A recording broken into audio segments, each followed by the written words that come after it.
21 दिसंबर 2021 को चेन्नई से एक लेटर जो कि सोशल मीडिया पर वायरल हो जाता है। उस लेटर में एक लड़की लिखती है कि लड़कियों के लिए सबसे सुरक्षित, सबसे सेफ स्थान अगर कोई है तो है माँ की कोख। इसके अलावा दुनिया में कोई भी ऐसा स्थान नहीं है जहाँ पर बेटियाँ सुरक्षित हों। उसके बाद ये लड़की हमेशा हमेशा के लिए अपनी जीवन लीला को समाप्त कर लेती है, वो मर जाती है। इस लड़की के मरने के बाद समाज में एक बहस का मुद्दा बन जाता है कि आखिरकार उस लड़की ने ऐसा पत्र क्यों लिखा। क्या वो स्कूल में सेफ नहीं थी? क्या वो घर में सेफ नहीं थी? क्या वो दोस्तों के बीच सेफ नहीं थी? जब ये मुद्दा बन जाता है तो समाज में फिर इस पर बहस भी शुरू हो जाती है, मगर शायद ही किसी को इसका जवाब आसानी से मिला हो। मगर आज की कहानी जो मैं आपको सुनाने जा रहा हूँ, इस कहानी को सुनने के बाद आपको लगेगा कि उस लड़की ने जो पत्र लिखा था आखिरकार क्यों लिखा था। आदाब, नमस्कार, सत श्री अकाल। मैं उस्मान सैफी। आज की जो सच्ची घटना मैं आपको सुनाने जा रहा हूँ, ये सच्ची घटना है महाराष्ट्र प्रदेश के मुंबई का एक धारावी इलाका है। धारावी की एक लड़की जो कि अभी कक्षा 10 में पढ़ रही है, वो लड़की अपने स्कूल खुलने पर, यानी कि कोरोना काल में उसके बाद जब स्कूल खोल दिए जाते हैं तो वो स्कूल जाती है और स्कूल में बड़ी डरी सी, सहमी सी रहती है। क्लास की बाकी सब लड़कियां स्कूल खुलने पर बहुत ज़्यादा खुश थीं, मगर इस लड़की के चेहरे की मुस्कुराहट पहले जैसी नहीं थी जैसी कभी पहले हुआ करती थी, सन 2019 से पहले। मैडम ने कई बार उससे जानने की कोशिश की कि बेटा आखिरकार क्या है कि तुम पहले से ज़्यादा शांत रहने लगी हो, तुम्हारे आवाज़ भी कम आती है, पढ़ने भी तुम दिलचस्पी नहीं लेती हो, आखिरकार क्या माजरा है, क्या बात है। वो लड़की कुछ भी नहीं बताती है, मगर कुछ टाइम गुजरता है। उस कुछ टाइम गुजरने के बाद, महीने 1.5 महीने के बाद, घर में कुछ ऐसा देख लेती है जिसको देखने के बाद उसको लगता है कि शायद अब बात छुपानी नहीं चाहिए, अब वक्त आ गया है इस बात को बताने का। अगर नहीं बताई तो शायद अनर्थ हो जाएगा। वो लड़की स्कूल जाती है, अपनी क्लास टीचर से कहती है, मैम मुझे आपसे बहुत ज़रूरी बात करनी है। बात कुछ ये है कि मेरी छोटी बहन है जिसकी उम्र अभी 9 या 10 साल के आसपास है, और मुझे डर है कि मेरे पापा, मेरा भैया कहीं उसके साथ कुछ गलत ना कर बैठे।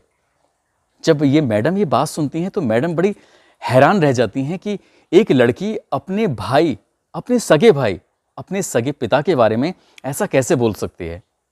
उस लड़की ने कहा कि मैम मेरी बहन को बचा लीजिए, जो मैं कह रही हूँ वो सच है। सच क्या है, बस यही जानना था। इस स्कूल की टीचर ने प्रिंसिपल साहब से कहा कि एक लड़की है, धारावाही की रहने वाली है, कुछ ऐसा बोल रही है। बात प्रिंसिपल के पास पहुंचती है और प्रिंसिपल जब बात सुनते हैं इसकी तो उनके भी पैरों तले ज़मीन खिसक जाती है। वो भी सोचने पर मजबूर हो जाते हैं कि क्या बेटियां घर के अंदर भी सुरक्षित नहीं हैं। दरअसल बात ही कुछ ऐसी थी। ये बात शुरू होती है जनवरी 2020 से। ये लड़की जिसकी उम्र उस वक्त 13.5 साल के आसपास थी, फिलहाल उसकी उम्र 16 साल के आसपास है।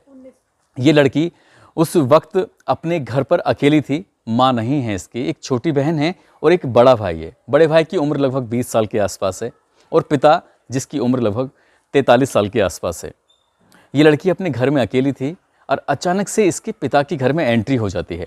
इसके पिता ने अपनी बेटी को कुछ ऐसी अवस्था में लेटे हुए देखा और लेटे हुए देखने के बाद अपनी ही बेटी के साथ उसने ज़बरदस्ती करने लगा।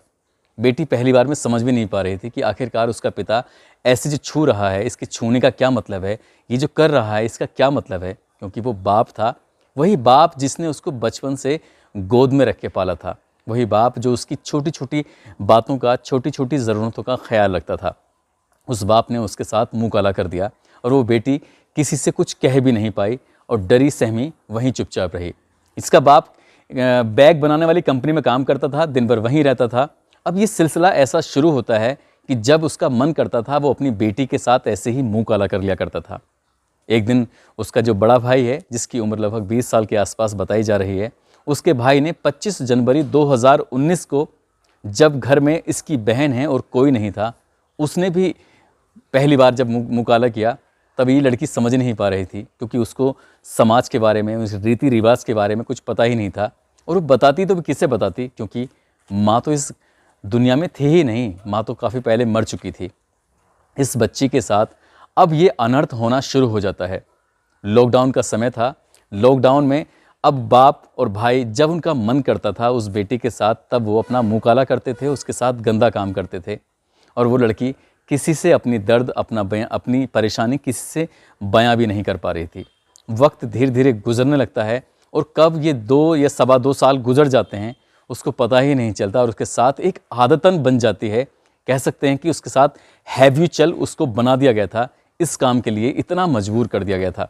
ना बाप को पता था कि बेटा भी यही करता है, ना बेटे को पता था कि ये बाप भी ये काम करता है, और बेटी ने इस राज को हमेशा राज रखा। मगर एक दिन, अभी जनवरी के प्रथम सप्ताह की बात है, जनवरी 2022 की बात है, ये लड़की अपने घर में मौजूद थी और जैसे ही घर में अंदर एंट्री करती है तो इसकी छोटी बहन, जिसकी उम्र लगभग 9 या 10 साल के आसपास रही होगी, ये अपने बाप की गोद में बैठी हुई थी और इसका बाप उससे खेल रहा था, मजाक सी कर रहा था, कुछ ऐसी हरकतें कर रहा था जो हरकतें पहली बार बड़ी वाली बेटी के साथ हुई थी। बस ये अपनी आंखों से देखने के बाद उसने अपनी बहन को वहाँ से हाथ पकड़ के खींचते हुए बाहर लेके चली गई और कहा कि पापा के पास कभी इस तरह से मत बैठना। जब ये बात वो लड़की छोटी वाली भी नहीं समझ पा रही थी कि आखिरकार बड़ी बहन ने उसको ऐसा क्यों बोला है, जब उसे लगा कि जो 2 साल या सवा 2 या 2.5 साल से तेरे साथ हो रहा है वही अब तेरी बहन के साथ होने वाला है। खुद के साथ हुआ तो वो बर्दाश्त करती रही, मगर जब बात बहन के ऊपर आई तो उसने कहा कि अब बर्दाश्त करने का वक्त नहीं है। और यही कारण था कि उसने अपनी क्लास टीचर को जब ये पूरी बात बताई, पूरी कहानी बयां की, तो टीचर भी रोने लगी। रोते रोते उसने प्रिंसिपल साहब को कहा कि प्रिंसिपल साहब, इसके घर में कुछ ऐसा चल रहा है। और जब प्रिंसिपल ने ये बात सुनी तो उनकी भी रोंगटे खड़े हो जाते हैं। उसके बाद एक एनजीओ का सहारा लिया जाता है और एनजीओ का सहारा लेने के बाद इसके घर में छापा डलवाया जाता है। वहाँ जाकर बाप और बेटे को पुलिस के हवाले किया जाता है। और जब बाप और बेटे से पुलिस वाले पूछते हैं, उससे बातचीत करते हैं, तो कहीं ना कहीं वो दोनों स्वीकार कर लेते हैं। कहते हैं कि हम लोग इसके साथ पिछले 2 साल से गंदा काम कर रहे थे, गलत काम कर रहे थे। पुलिस ने इन्हें 22 जनवरी 2022 की तक के लिए रिमांड पर लिया हुआ था। रिमांड पर लेने के बाद इन्होंने अपना जुर्म स्वीकार कर लिया और स्वीकार करने के बाद पुलिस ने इन्हें गिरफ्तार करके जेल भेज दिया है। मगर एक सवाल जो वाकई खड़ा है और हमेशा खड़ा रहेगा कि क्या बेटियां अपने घर के अंदर भी सुरक्षित नहीं हैं? कानून भले ही बाप और बेटे को बड़ी से बड़ी सजा दे दे, क्या वो बेटी इस दर्द को कभी भुला पाएगी? हमेशा ही इस दर्द के साथ जिएगी और हमेशा ही इस दर्द के साथ वो मरेगी। अगर बेटियां अपने घर में सुरक्षित नहीं हैं, उन हाथों में सुरक्षित नहीं हैं जिन हाथों ने उन्हें बचपन से पाला है, पोसा है, जिन भाइयों ने, जो भाई कसम खाते हैं राखी बंधवा कर कि हम अपनी बहन की रक्षा करेंगे, उसकी इज्जत की रक्षा करेंगे, वही भाई अगर उसकी आबरू पर हाथ डाले तो आखिरकार बेटियां करें तो क्या करें। इस कहानी ने वाकई पूरे महाराष्ट्र सरकार को हिला कर रख दिया है। और ऐसी कोई मीडिया संस्थान नहीं है जिस मीडिया संस्थान ने अपने वेब पोर्टल पर, जिस मीडिया संस्थान ने अपनी न्यूज़ अखबारों में ये खबर को प्रमुखता से प्रकाशित नहीं किया है। समाज को बदलने की ज़रूरत है और समाज में ऐसे भेड़ियों को खासकर बदलने की ज़रूरत है। साथ ही कानून को अपना काम बहुत ईमानदारी के साथ करने की ज़रूरत है ताकि मैसेज जाए, बेटी बेटी होती है, उसके साथ ऐसा नहीं करना चाहिए। दोस्तों, इस कहानी को सुनाने का उद्देश्य किसी को परेशान करना नहीं है, किसी का दिल दुखाना नहीं है, बल्कि आपको जागरूक करना है, आपको सचेत करना है।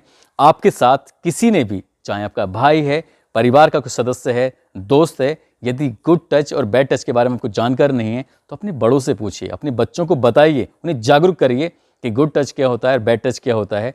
कोई आपके घर में नहीं सुन रहा है या फिर बाहर आपके साथ ऐसा कुछ हो रहा है तो आप पुलिस का सहारा ले सकते हैं, स्कूल का सहारा ले सकते हैं, या स्कूल में ऐसा होता है तो घर का सहारा ले सकते हैं। जहाँ से लगता है आपको यहाँ सुरक्षित रहा जा सकता है, यहाँ आपकी सुरक्षा हो सकती है, उसका सहारा लेकर आपको सेफ रखिए, अपने आप को बचाइए। दोस्तों, आप अपना ख्याल रखें, सुरक्षित रहें। जय हिंद, जय भारत।